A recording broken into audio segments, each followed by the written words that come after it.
All right, everyone. Good morning, good afternoon, or good evening, whatever time it is, wherever in the world it is that you are. Welcome once more to another live stream of Alexandra Mayer's Live. And today we will continue with my page by page reading of the Bible, Modern English Version. Today we're going to go into Genesis 31. And Genesis 31 covers Jacob fleeing from Laban. And for those of you who may have missed yesterday's commentary and reading, we really got to know a lot of the dynamics of the life of Jacob, mainly through the situation between his two wives, Rachel and Leah. Rachel and Leah were two sisters who had a tremendous sibling rivalry that really went into the realm of the rather explicit within the Bible. I was very surprised by that. I was surprised at the level of detail that the Bible provided when it came to the creation of his family, all the children that he had, and why and how those children came to be, specifically due to the rivalry between Rachel and Leah. Um, so that was interesting. But Jacob, what we learn in Genesis 30 in particular is that Jacob is ready to be on his own with his family.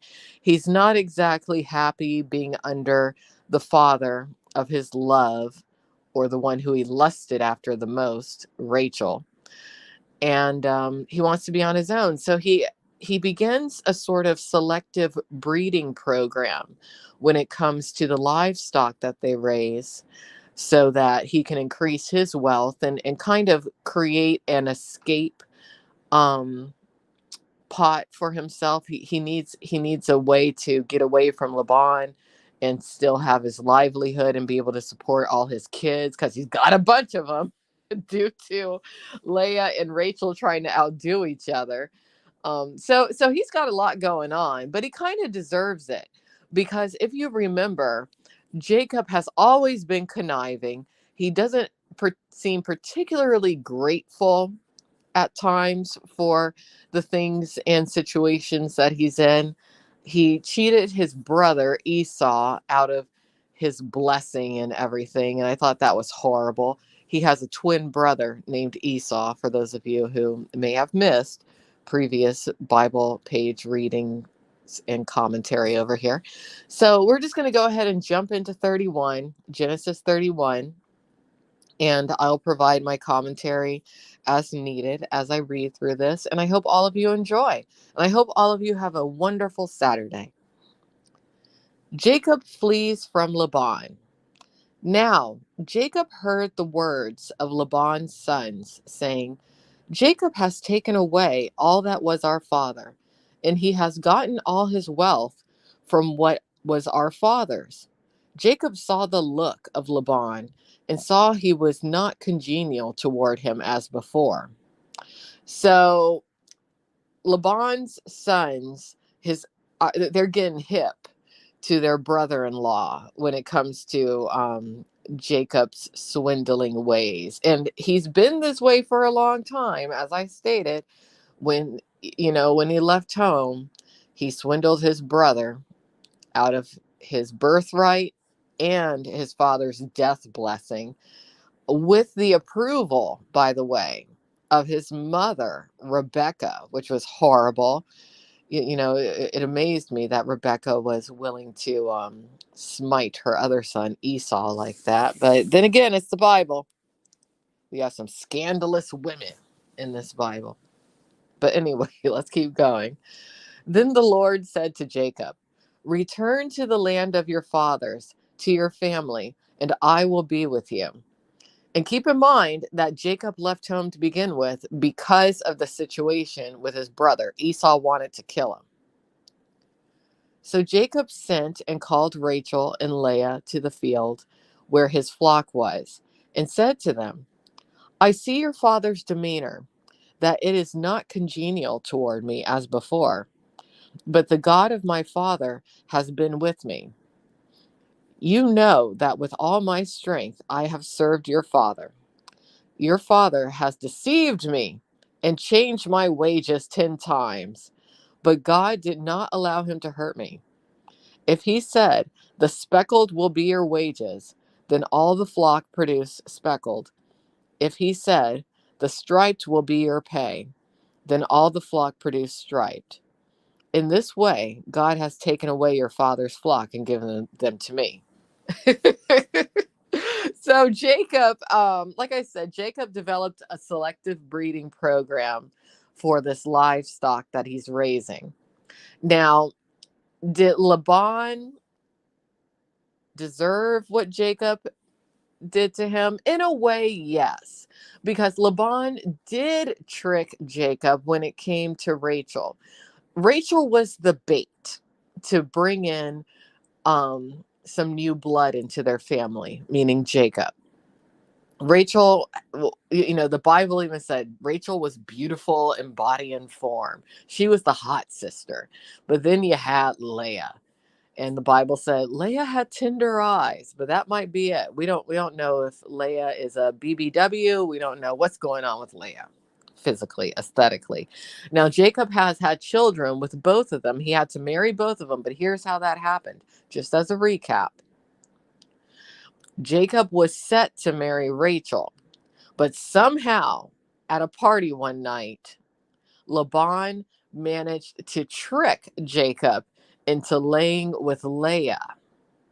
The Bible doesn't outline how exactly Jacob was tricked. We don't know if he was intoxicated, maybe he was drugged, who knows? Or maybe he wasn't really tricked.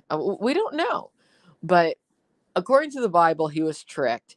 So he wound up having to marry Leah and Rachel because in the custom the of the area of the world where he is, it was customary for the older daughter to get married first. But then he still got to marry Rachel.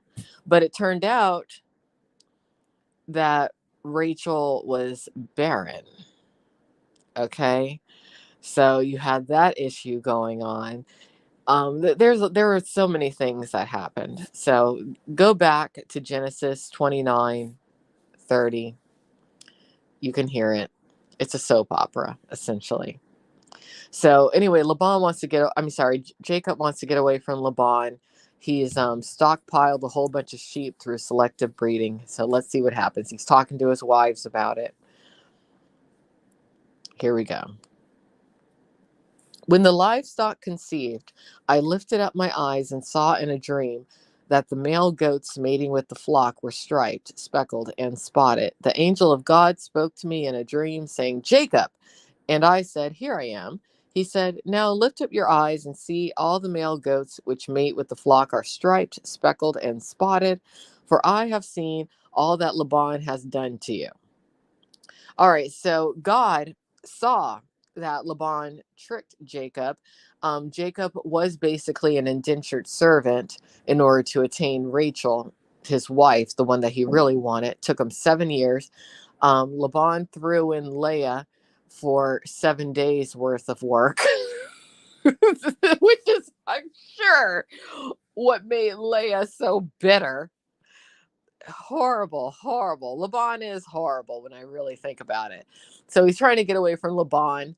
God, some people, who follow the mindset of the ancient aliens people, they might say that, hey, there was a guy in a flying saucer looking after Laban who taught him how to work with genetics when it came to the sheep and is helping him escape from Laban. So who knows? Who knows? But it's the Bible. Here we go. I am the God of Bethel, where you anointed the pillar, where you vowed to vow to me. Now arise and get out of this land and return to the land of your family. Rachel and Leah answered him, Is there any portion or inheritance left for us in our father's house? Are we not seen by him as foreigners? For he has sold us and has completely spent our money also. For all the riches which God has taken from our father are ours and our children's. Now then, whatever God has said to you, do it. So these two women are on board. They're like, okay, husband, We're sick of our dad too. We're tired of all this. Let's go. Then Jacob rose up and set his sons and his wives on camels. Then he carried away all his livestock and all his goods which he had obtained, his acquired livestock which he had gotten in Paddan Aram, in order to go to Isaac, his father, in the land of Canaan. When Laban went to shear his sheep, Rachel stole the household idols that were her father's. Jacob also deceived Laban the Syrian by not telling him he was fleeing. So Jacob fled with all he had and rose up and passed over the river and headed toward the mountains of Gilead.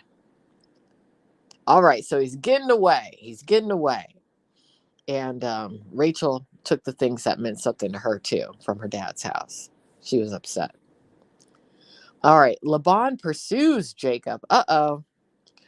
Laban was told on the third day that Jacob had fled. He took his kinsmen with him and pursued him for 7 days until he caught up with him in the mountains of Gilead.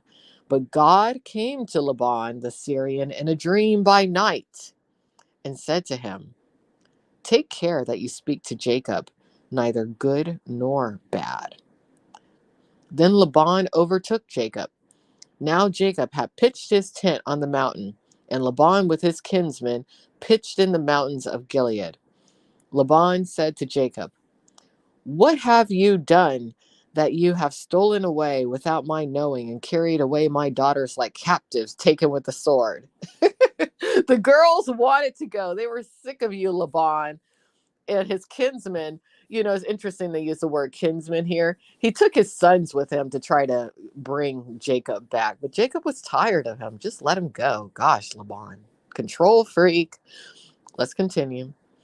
"Why did you flee away secretly and sneak away from me and not tell me? Because you're a control freak, Laban.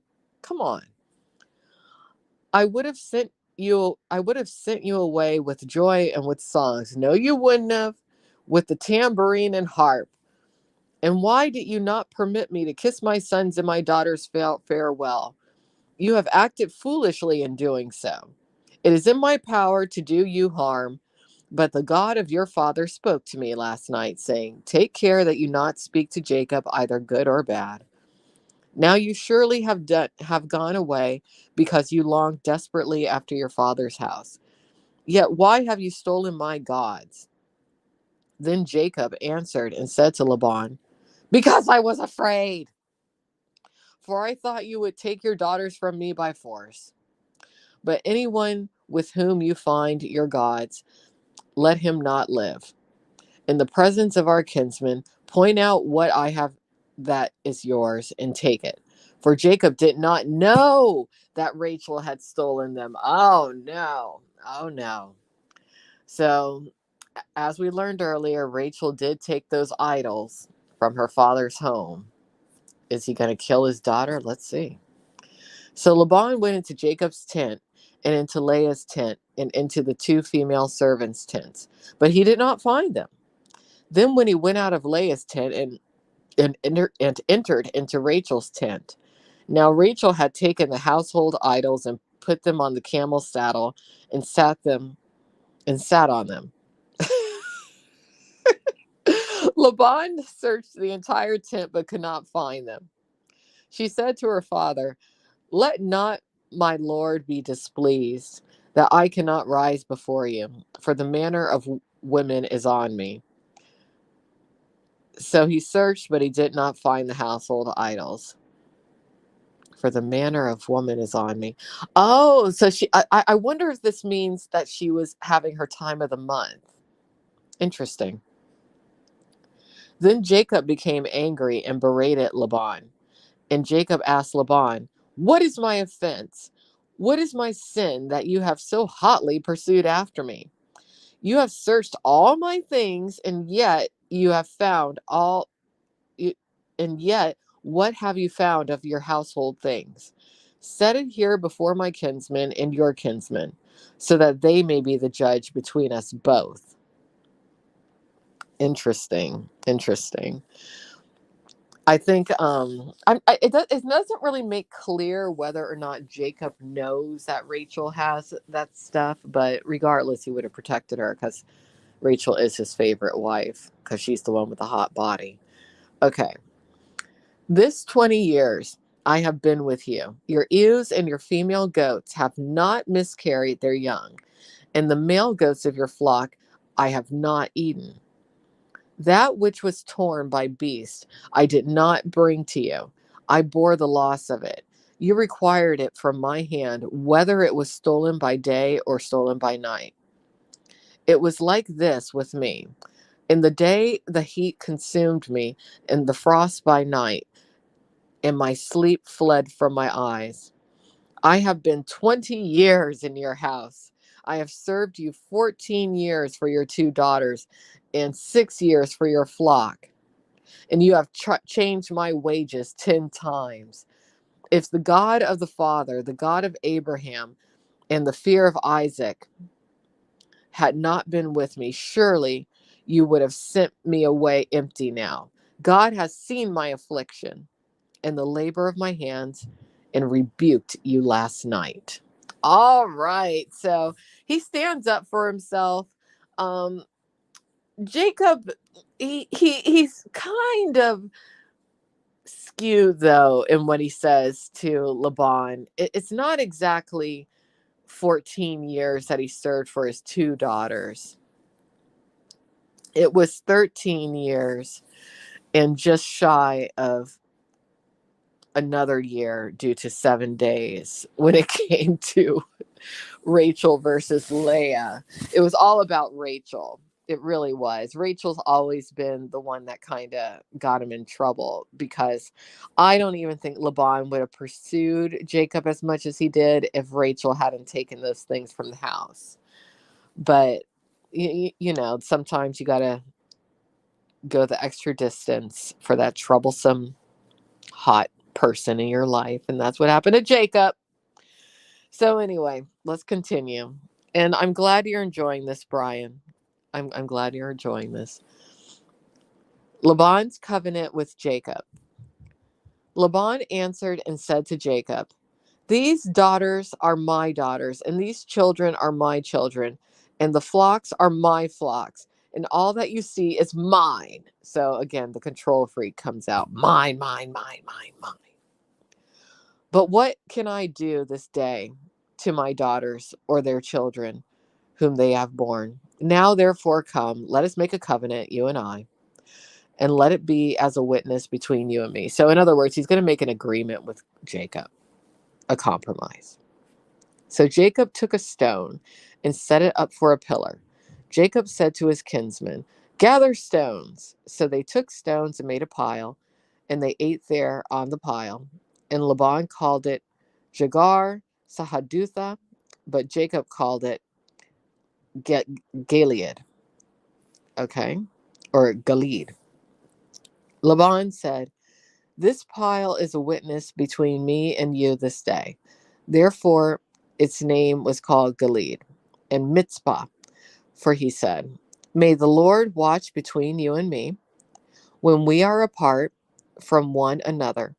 If you mistreat my daughters, or if you take other wives beside my daughters, although no one else is with us, remember that God is witness between you and me. So, in other words, Laban is saying to Jacob, all right, I get it. You're ready to go. I'll let you go. Your protector, God, even came to me and said I had to let you go. But please treat my kids right, my two daughters. Please do that. I know things haven't always been great between us, but you know, you are my family, so let's just be civil here. And that's very good.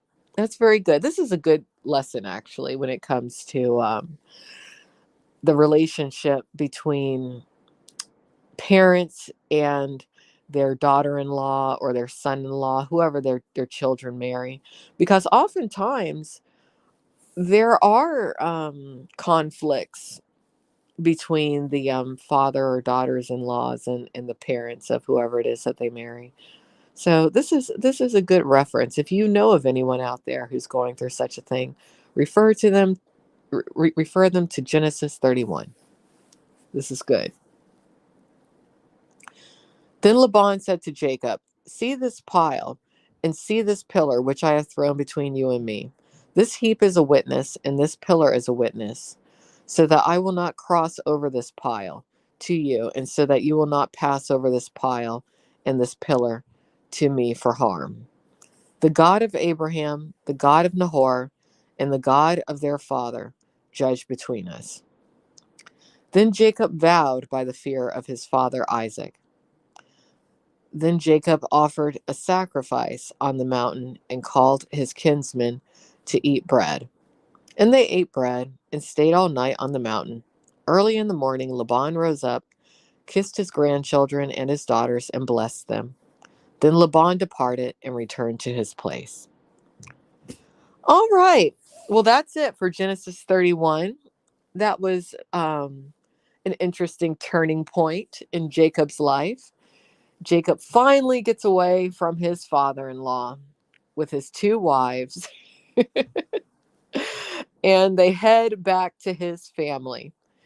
What's going to happen, though, when he reunites with his brother, his twin brother, Esau, who he screwed out of his birthright and his blessing? Well, we will find out tomorrow as we get into Genesis 32.